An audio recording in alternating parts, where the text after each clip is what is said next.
Today's big story.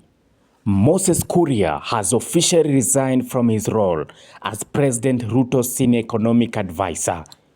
On the surface, he says it's to pursue personal interests.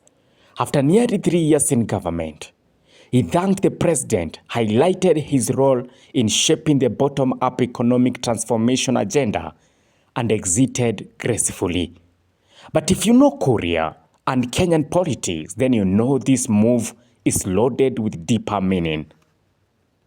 This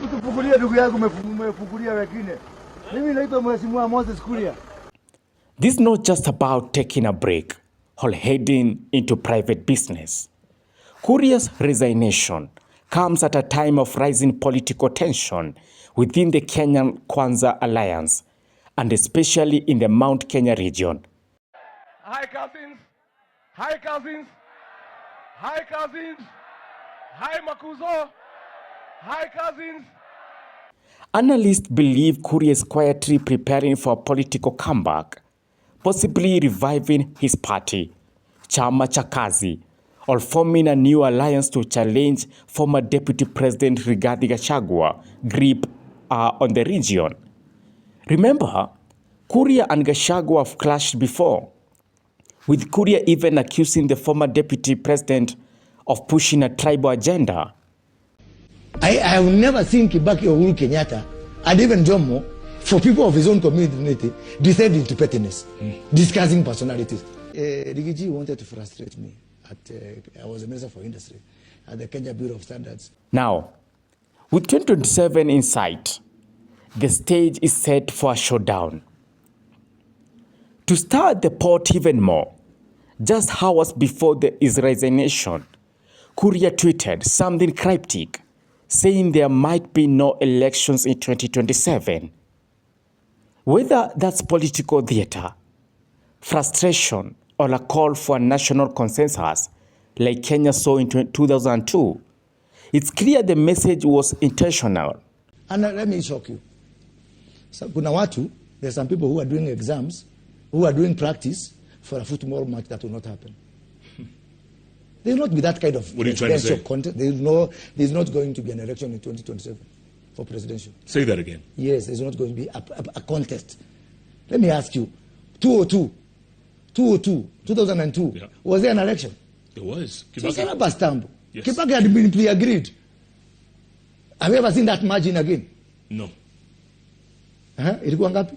71 to 20 something. Yeah. Is that an election? That is almost like we're almost rivaling Museveni with his 98%. So because it was a movement. Yeah. So 2027 will be another movement like 2002. There's not going to be an election in the sense that you are thinking. There's going to be so much consensus in the country. Wazee wataketi chini. They say we have two options. Go Rwanda way, destroy the nation Rwanda way, or let's agree. Let there be honor among, I don't say this, but among men and women. Let there be honor among men and women. Because the opportunity rose. The alternative will be too dire to fathom. So people will say now, before we go this direction, there's going to be so much consensus around 2027. And the kind of election people are imagining is going to be there. It's not going to be like 2022. It's not going to be like 2017. It's not going to be like 2013. There will be so much consensus for the need of people to say there will be two factors driving that consensus. One is that danger, that really if we cross the precipice there, if you cross the precipice there and the way without a consensus, things might be so bad. Yeah?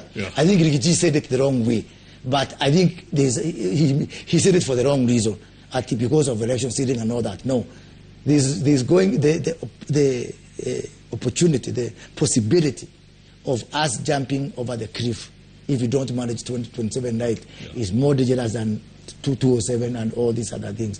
And that will be the impetus, that will be the incentive that is going to make people sit around the table and say, to save this country, we are going to do where utapata hii, where utapata hii, where utapata hii ingine. Unfortunately, that is not the game some people are practicing for. Some people are practicing for football, and it is going to be a tennis match. That man there in the corner, Yes. could he be part of the consensus? This one? Yes. Of course. Huh? This one is a consensus builder. He's a peace man. And he's a nationalist. Yeah. Do you know I can do a rally in any part of this country without a local MP? Yeah, because I'm a villager in every part of the Garissa, country. Wajir. Garissa, Wajir, wherever. I can go there and be accepted by the people. So, looking at it from a regional point of view, we have two schools of thought. Two schools of thought. One school believes things are so bad, we have been messed up, to make Osewa, let us vandalize everything, let us even destroy businesses in Nairobi which are owned by our own people from the region I come from. Yeah? Let us just be nothing else except one time and all those. It is their right. See, that's the democracy I went to the street to fight for. I cannot begrudge them. And they have a clear leader of that school of thought. That leader is called Rigathi Gachagua. There's another school of thought which says, because we still have businesses to run, and because we still want, their parents want just for their children to attend school and go back to the evening. Yeah? Because we are stakeholders in this economy. Because even if we threw tantrums, we voted. But the same people are telling us now, they made us vote that way. Yeah? It's because we voted, and votes are not refundable, and time is a limited, it's not a renewable resource. So those people who are saying, look, it's better to have a country. To have a working country is a bonus. Let's have a country.